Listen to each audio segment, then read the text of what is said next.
UDFന്റെ ഉറച്ച കോട്ടയായ മണ്ഡലമാണ് അരുവിക്കര. ആയിരുന്നു അരുവിക്കര. എന്നാൽ 2021 ജി സ്റ്റീഫൻ അരുവിക്കരയിൽ അട്ടിമറി വിജയം നേടി. മണ്ഡലം തിരിച്ചുപിടിക്കാൻ കോൺഗ്രസ് VS ശിവകുമാറിനെയാണ് ഇറക്കിയിരിക്കുന്നത്. താരപ്രീതി വോട്ടാക്കാനാണ് നടൻ വിവേക് ഗോപനെ BJP ഇത്തവണ സ്ഥാനാർത്ഥിയാക്കിയിരിക്കുന്നത്. കോൺഗ്രസ് നേതാവ് G കാർത്തികേയന്റെ രാഷ്ട്രീയ തട്ടകമായി ഒരു കാലത്ത് മാറിയ മണ്ഡലമായിരുന്നു അരുവിക്കര. 2021 കണ്ടത് രാഷ്ട്രീയ അട്ടിമറിയായിരുന്നു. തെരഞ്ഞെടുപ്പിൽ എന്താണ് സംഭവിക്കുക ഇത്തവണ എന്നത് പ്രവചനാതീതമാണ്. മാർലിവ വർഗീസ് പോൾ ചേരുന്നു കൂടുതൽ വിവരങ്ങളുമായി. മാർലിവ, ഇപ്പോൾ അരുവിക്കരയിൽ നിന്ന് നേമത്തേക്ക് മാറിയിരിക്കുന്നു ശബരിനാഥൻ. തിരുവനന്തപുരം സെൻട്രലിൽ മത്സരിക്കണമെന്ന് ശിവകുമാർ ആഗ്രഹിച്ചു. പക്ഷേ ശിവകുമാറിനോട് അരുവിക്കരയിലേക്ക് പോകാൻ പറഞ്ഞു. അരുവിക്കരയിലെ മത്സരചിത്രം എന്താണ്? ജി സ്റ്റീഫന്റേത് കഴിഞ്ഞവണ ആധികാരിക വിജയമായിരുന്നു എന്നത് നിസ്തർക്കമാണ്. ട്രെൻഡ് ഇപ്പോൾ എങ്ങനെ? വേണു ബാലകൃഷ്ണൻ, ജോഷി കുര്യൻ, അതായത് അരുവിക്കര മണ്ഡലം എന്ന് പറയുന്നത് ഒരു കാലം മുതൽ, അതായത് ഇതിനു മുൻപ് ഇത് ആര്യനാട് മണ്ഡലത്തിന്റെ ഭാഗമായിരുന്ന ഒരു മണ്ഡലമാണ് അരുവിക്കര മണ്ഡലം. 2011 മാത്രമാണിത് അരുവിക്കര മണ്ഡലമായി ഒരു പ്രത്യേക മണ്ഡലമായി രൂപീകൃതമായത്. അതിനു മുൻപ് 1991 മുതൽ G കാർത്തികേയൻ എന്ന കോൺഗ്രസിന്റെ ഒരു സമുന്നതനായ നേതാവ്, ഒരു ജനപ്രിയങ്കരനായ നേതാവായിരുന്നു അദ്ദേഹത്തിന്റെ ഒരു തട്ടകം എന്ന് തന്നെയാണ് അരുവിക്കര മണ്ഡലത്തെ വിശേഷിപ്പിച്ചിരുന്നത്.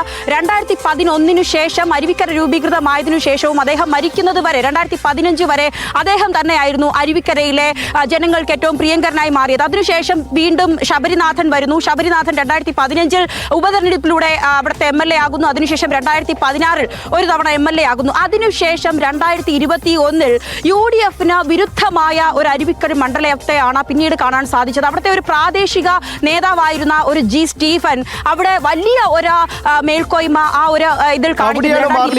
ഒരു പ്രധാനപ്പെട്ട കാര്യമുള്ളത്, കാരണം ആ G സ്റ്റീഫന്റെ ജനപിന്തുണ, ജനകീയത, ആ മണ്ഡലത്തിൽ ഉള്ള ജനകീയത, അതിനെ ഇത്തവണ എങ്ങനെ VS ശിവകുമാറിലൂടെ അട്ടിമറിക്കാൻ കഴിയുമെന്നുള്ളതാണ് കോൺഗ്രസ് പരിശോധിക്കുന്നത്. കഴിഞ്ഞ തവണ നമുക്കറിയാം ഏതാണ്ട് 42.1% വോട്ടോ മറ്റുമായിരുന്നു കഴിഞ്ഞ തവണ UDFന് കിട്ടിയത്.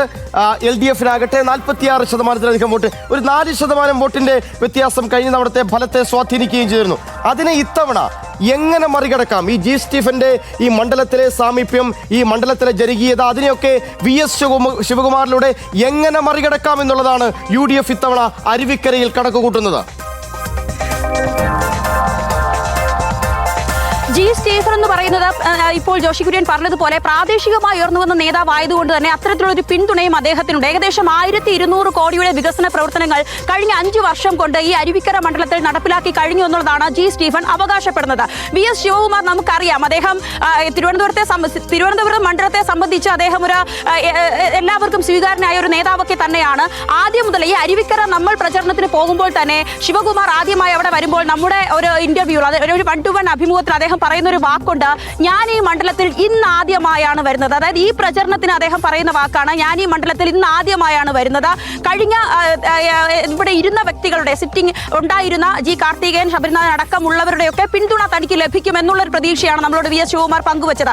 VS ശിവകുമാർ കോൺഗ്രസിന് വളരെ വലിയ വേണ്ടപ്പെട്ട ഒരു വ്യക്തി തന്നെ ആയിരിക്കാം, അല്ലെങ്കിൽ അത്തരത്തിലുള്ള ഒരു ജനപ്രീതി അദ്ദേഹത്തിനുണ്ട്. പക്ഷേ അരുവിക്കരയെ സംബന്ധിച്ചിടത്തോളം ഈ G സ്റ്റീഫനെ മറികടക്കാനുള്ളൊരു പ്രീതി, അത് ശിവകുമാറിന് കഴിഞ്ഞ തവണത്തെക്കാളും വോട്ട് ശതമാനം ഉയർത്തിക്കൊണ്ട് അദ്ദേഹത്തെ മറികടക്കാൻ അല്ലെങ്കിൽ ജയിക്കാൻ തക്ക വിധത്തിൽ കഴിയുമോ എന്നുള്ളത് നമുക്ക് ചോദ്യചിഹ്നം തന്നെയാണ്. തുടരുക ജോഷി കുര്യൻ, ഈ ഇലക്ഷൻ എഞ്ചിനീയറിംഗിനകത്ത് കോൺഗ്രസിൽ നല്ല സാമർഥ്യമുള്ള ചുരുക്കം നേതാക്കളിൽ ഒരാളാണ് VS ശിവകുമാർ. അതെ, ഇപ്പൊ നമ്മുടെ കോന്നിയെ പ്രതിനിധീകരിച്ചിരുന്ന ആറ്റിങ്ങൽ MP ആയിട്ട് ഇപ്പൊ മാറിയിട്ടുള്ള അടൂർ പ്രകാശിനെ പോലെ തന്നെ നല്ല മിടുക്കനാണ് VS ശിവകുമാർ. K കരുണാകരന്റെ രാഷ്ട്രീയ ശിക്ഷനായി വന്നയാളല്ലേ? ആണ്, ഒരു സംശയവുമില്ല. K കരുണാകരൻ അത്ഭുതകരമായി കണ്ടെത്തിയ ഒരാളുമാണ്. അന്ന് അതിനേക്കാൾ വളരെ പ്രധാനമായി യൂത്ത് കോൺഗ്രസിൽ പ്രവർത്തിച്ചിരുന്നവരുണ്ട്. പക്ഷെ പെട്ടെന്ന് ഈ K കരുണാകരൻ ഇങ്ങനെ ചില ആളുകളെ കണ്ടെത്തുമല്ലോ. ചാൾസിനെ അങ്ങനെ പെട്ടെന്ന് കണ്ടെത്തുന്നു, ശിവകുമാറിനെ അങ്ങനെ പെട്ടെന്ന് കണ്ടെത്തുന്നു. അപ്പോൾ നല്ല ബുദ്ധിയാണ്, പ്രത്യേകിച്ചും സാമുദായിക സമവാക്യങ്ങളൊക്കെ അനുകൂലമാക്കാൻ. പിന്നെ പെരുന്നയുടെ ഒരു പ്രിയങ്കരനുമാണെന്നാണ് നമ്മുടെ ഒരു അറിവ്, അല്ലെ? അപ്പൊ അതുകൊണ്ട് ഈ മണ്ഡലവും എങ്ങനെയൊക്കെയാണ് വശത്താക്കാൻ കഴിയുക, സാമുദായിക ഘടകങ്ങൾ അടക്കമുള്ള മേഖലകളെ എങ്ങനെയാണ് സ്വന്തം അനുകൂലമാകുന്ന സാഹചര്യം വോട്ടാക്കി മാറ്റാൻ കഴിയും, ഇതിനകത്തൊക്കെ ശിവകുമാറിന്റെ വൈദഗ്ധ്യമുണ്ട്. മാർലിവ, ഈ ശബരിയുടെ പേര് ആദ്യം കേട്ടിരുന്ന ഘട്ടത്തിൽ ശബരി പറയുന്നുണ്ടായിരുന്നു, ഈ മണ്ഡലത്തേക്ക് ഈ മണ്ഡലത്തിലേക്ക് ഞാൻ വന്നാൽ അതിനോട് ചേർന്ന് കിടക്കുന്ന മണ്ഡലങ്ങളിലെ സാമുദായിക സമവാക്യങ്ങൾ കൂടി ഒത്തിണങ്ങുന്നതാകണം. ഇപ്പോഴത്തെ പരിശോധിക്കുമ്പോൾ ഇപ്പോൾ നമ്മുടെ മുന്നിൽ ആ ഘട്ടത്തിൽ ശബരി പറഞ്ഞതാണ് പരിഗണിക്കുന്ന പേരുകളിൽ അത്തരം ചില അപാകതകളുണ്ട്, ഇങ്ങനെയൊക്കെ ചൂണ്ടിക്കാട്ടുന്നുണ്ടായിരുന്നു ശബരി. ആ ഇക്വേഷൻസ് ഒക്കെ ഇപ്പോൾ കൃത്യമാണോ? ശിവകുമാറിന് ഏതെങ്കിലും തരത്തിൽ അവിടെ പുതിയ വെല്ലുവിളികൾ ഉണ്ടോ? അതല്ല ശബരി പറയുന്ന കാര്യങ്ങളൊക്കെ പരിഹരിച്ചു തന്നെയാണോ ശിവകുമാർ ഇറങ്ങിയിരിക്കുന്നത്? നിലവിൽ VS ശിവകുമാർ എന്ന് പറയുന്ന വ്യക്തിയുടെ ഒരു ജനപ്രീതിയും ഇപ്പോൾ പറഞ്ഞതുപോലെ ഈഴവ നാടാർ വോട്ടുകളെയൊക്കെ വലിയ രീതിയിൽ സാമുദായികമായി ബാധിക്കുന്ന ഒരു മണ്ഡലം കൂടിയാണ് അരുവിക്കര മണ്ഡലം. അത്തരത്തിൽ നോക്കിയാൽ ശിവകുമാറിന് അങ്ങനെയുള്ള വെല്ലുവിളിയൊക്കെ മറികടക്കാൻ സാധിക്കും. എങ്കിലും അവിടെ ഈ ശബരിനാഥിന്റെ ആയിരുന്നാലും ഞാൻ അവിടെ ഗ്രൗണ്ടിൽ ഇറങ്ങിയ ഒരു വ്യക്തിയാണ്. അപ്പോൾ എനിക്ക് ലഭിച്ചൊരു മറുപടി, ചില വ്യക്തികളിൽ നിന്ന് ലഭിച്ചൊരു മറുപടി, ശബരിനാഥ് ഒരിക്കൽ തോറ്റു, പക്ഷെ അതിനു മുൻപ് അദ്ദേഹത്തിന്റെ പിതാവിന്റെ വളരെ പ്രിയങ്കരമായ ഒരു മണ്ഡലമായിരുന്നു. ഈ തോറ്റതിനു ശേഷം ഒരു തവണ പോലും അവിടെയുള്ള ജനങ്ങളുടെ ആവശ്യങ്ങൾ ഇദ്ദേഹം നടത്തി കൊടുത്തില്ല എന്നുള്ളൊരു പരാതി അവിടെ നിന്ന് അടിത്തട്ടിൽ നിന്ന് ഉയരുന്നുണ്ട്. അതായത് കഴിഞ്ഞ 5 വർഷക്കാലം തനിക്ക് അടുത്ത മത്സരത്തിൽ അടുത്ത ഒരു തെരഞ്ഞെടുപ്പ് ഉണ്ടെങ്കിൽ ഇതിൽ മത്സരിക്കണം എന്നുള്ള ഒരു ജനപ്രതിനിധി ചെയ്യേണ്ടിയിരുന്ന ചില ഉത്തരവാദിത്തങ്ങളുണ്ട്, കടമകളുണ്ട്. അത് ശബരിനാഥ് ചെയ്യാത്തതിന്റെ പേരിൽ ഒരു പക്ഷേ ശിവകുമാറിനും അത്തരത്തിലുള്ള ഒരു തിരിച്ചടി അവിടെ നിന്ന് നേരിടേണ്ടി വരുമോ എന്നുള്ളത് നമ്മൾ അവിടെ ഗ്രൗണ്ടിൽ നിന്ന് ലഭിച്ച ചില റിയാലിറ്റികളാണ്. എന്തായിരുന്നാലും ശിവകുമാർ എന്ന് പറയുന്ന ഒരു വ്യക്തിക്ക് സാമുദായികപരമായിട്ടുള്ള ഒരു പാഠവം, ക്ഷമിക്കണം, ഒരു പിന്തുണ അല്ലെങ്കിൽ അവിടെയുള്ള ഒരു സാമുദായിക സമവാക്യങ്ങളെയൊക്കെ ശരിയാണ് മാർലിവ.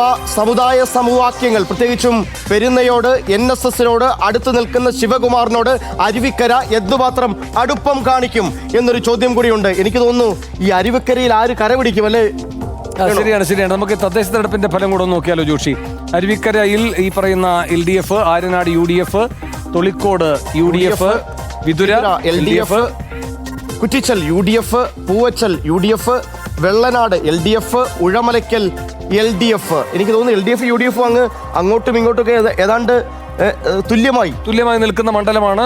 ഈ പറയുന്ന പോലെ മറ്റ് ഘടകങ്ങൾ ഇപ്പൊ മാർലിവ പറഞ്ഞ ഒരു ഘടകമുണ്ട്. സാധാരണഗതിയിൽ ഇപ്പോ നമ്മുടെ തൃശ്ശൂരിലെ പ്രശ്നമുണ്ടല്ലോ, ബാലേന്ദ്രൻ ഒരു സിറ്റിംഗ് MLA ആണ്. പക്ഷെ ആലങ്കോട് വരുമ്പോൾ ആ സിറ്റിംഗ് MLA അവിടെ ഒരു അപ്രീതി ഉണ്ടാക്കിയിട്ടുണ്ട്. അതിന്റെ ഭാരം ആലങ്കോടിന് വഹിക്കേണ്ടി വരുന്നു, ചുമക്കേണ്ടി വരുന്നു. ഇവിടെ ഇപ്പൊ സിറ്റിംഗ് MLA അല്ല, അവിടെ ഉണ്ടായിട്ട് തിരിഞ്ഞു നോക്കിയില്ല എന്ന ആക്ഷേപമാണ് വരുന്നത്. അതിന്റെ ഒരു ഭാരം ശിവകുമാറിന്. വേറെ ഉദാഹരണം കൂടി ഞാൻ പറയട്ടെ. ഇപ്പം ശബരിനാഥന്റെ കാര്യത്തിൽ പറഞ്ഞു, ശബരിനാഥൻ കഴിഞ്ഞ തവണ തോറ്റതിൽ പിന്നെ ഇങ്ങോട്ട് തിരിഞ്ഞു നോക്കിയില്ല എന്ന് പറഞ്ഞു. VT ബൽറാം തൃത്താല തോറ്റെങ്കിൽ എന്താ, വീണ്ടും ആ മണ്ഡലത്തിൽ ഏറ്റവും സജീവമായി നിന്ന് കടുത്ത മത്സരം കൊടുക്കുന്നു. അപ്പോൾ സ്വാഭാവികമായും ആ മണ്ഡലത്തിലേക്ക് വീണ്ടും മത്സരിക്കാൻ ഉദ്ദേശിക്കുന്നുണ്ടെങ്കിൽ തോറ്റുപോയെങ്കിലും അടുത്ത 5 വർഷം ആ മണ്ഡലത്തിൽ, അല്ലെങ്കിൽ ഏത് മണ്ഡലത്തിലാണോ മത്സരിക്കാൻ ഉദ്ദേശിക്കുന്നത് ആ മണ്ഡലത്തിൽ സജീവമായി നിൽക്കുക, സജീവത അറിയിക്കുക എന്നുള്ളത് സ്ഥാനാർത്ഥിയാകാൻ ഉദ്ദേശിക്കുന്നയാളുടെ, ഒരു സ്ഥാനാർത്ഥി മോഹിയുടെ പ്രാഥമികമായ ജോലിയാണ്. ഞാൻ ഒരു സ്ഥാനാർത്ഥിയുടെ പേര് പറയുന്നില്ല മോശമായതുകൊണ്ട്. വളരെ പ്രിയങ്കരനായ ഒരു കോൺഗ്രസ് സ്ഥാനാർത്ഥി, യുവ സ്ഥാനാർത്ഥി, അദ്ദേഹം നിന്ന മണ്ഡലത്തിൽ ജയിച്ചു. പിന്നെ അതിനുശേഷം അവിടെ നിന്ന് തോൽക്കുന്ന സാഹചര്യം ഉണ്ടായി. മധ്യ കേരളത്തിലാണ്.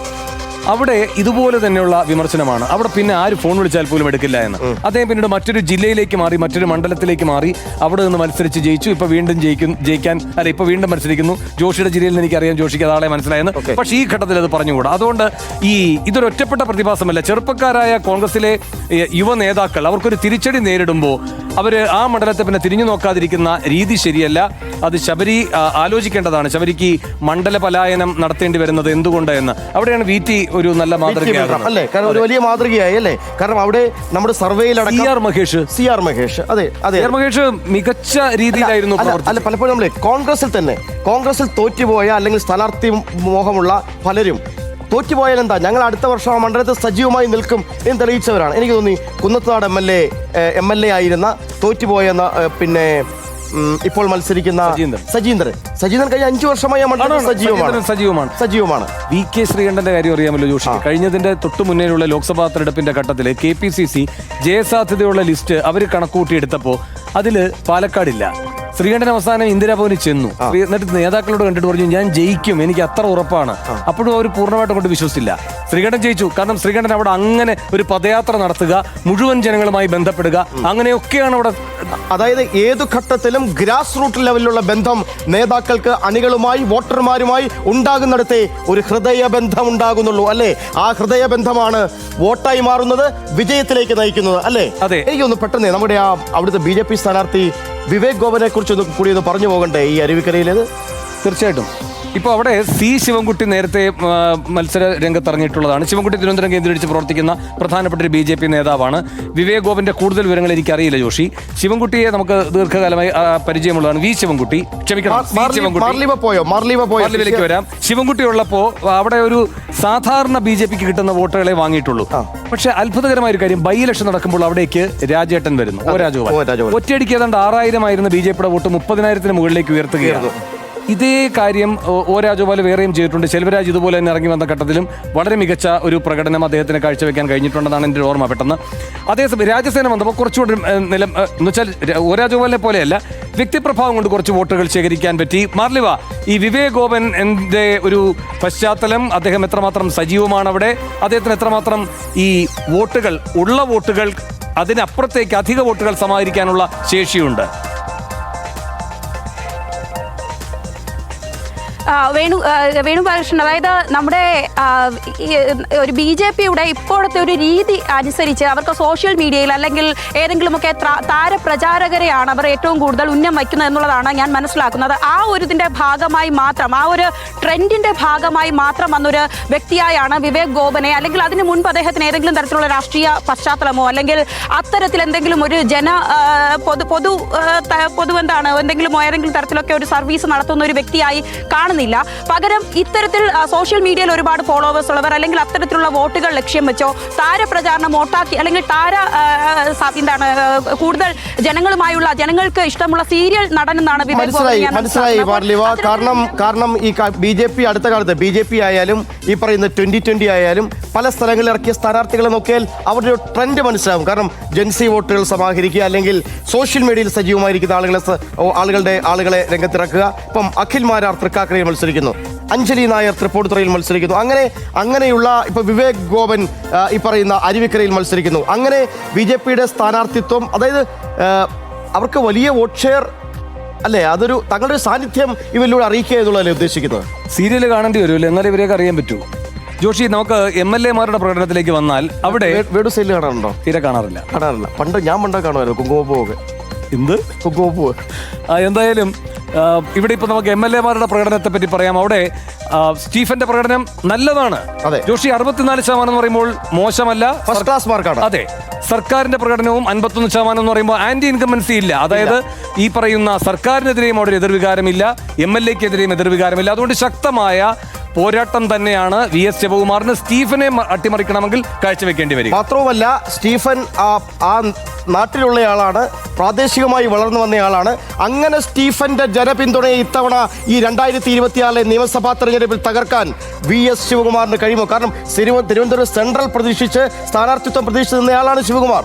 ആണ്. പക്ഷെ അതുകൊണ്ടാണ് ഞാൻ ഈ അടൂർ പ്രകാശ് ഇവിടെ ഒരു താരതമ്യം നടത്തിയത്. അടൂർ പ്രകാശ് കോന്നിയിലായിരുന്നില്ലേ, ആറ്റിങ്ങലേക്ക് വരികയാണ്. ആറ്റിങ്ങലേക്ക് വന്നതിന് ശേഷം വളരെ ശാസ്ത്രീയമായി എങ്ങനെയൊക്കെയാണ് ഈ തെരഞ്ഞെടുപ്പിന്റെ കാര്യങ്ങൾ ഭംഗിയായി നിർവഹിക്കേണ്ടതെന്ന് അദ്ദേഹം, അതെനിക്കൊന്ന് കോൺഗ്രസിലെ കുറച്ച് ആളുകൾക്ക് മാത്രം വശമുള്ള, ഇപ്പൊ CPM-ലാണെങ്കിൽ അതിന്റെ ഒരു സംഘടനാ സംവിധാനം അങ്ങനെയാണ്. അതിന് ഈ CPM-ന്റെ ചില നീക്കങ്ങളെ ആദ്യം പൊളിച്ചുകൊണ്ടാണ് അടൂർ പ്രകാശ് മുന്നേറിയത്. അത് ഏറ്റവും പ്രധാനമായത് അവിടെ ഇരട്ട വോട്ടുകൾ പിടിക്കുക എന്നതായിരുന്നു. ആ ഇരട്ട വോട്ടുകളൊക്കെ ഉഷ്ണിച്ച് നിന്ന് വിയർത്തൊലിച്ച് നിന്ന് അതെല്ലാം കണ്ടെത്തി അതെല്ലാം ശുദ്ധീകരിച്ച് കൃത്യമായി പിന്നെ സാമുദായിക സമവാക്യങ്ങളും അനുകൂലമാക്കി ആ മണ്ഡലം പിടിച്ചു കളഞ്ഞു. അതെ, എന്തായാലും ഇത്തവണ അരുവിക്കര ആര് പിടിക്കും? അത് G സ്റ്റീഫനാണോ, VS ശിവകുമാറാണോ? വിവേക് ഗോപന് എന്തുമാത്രം വോട്ട് പിടിക്കാൻ കഴിയും? പ്രേക്ഷകർ കാണുക, കാത്തിരിക്കുക.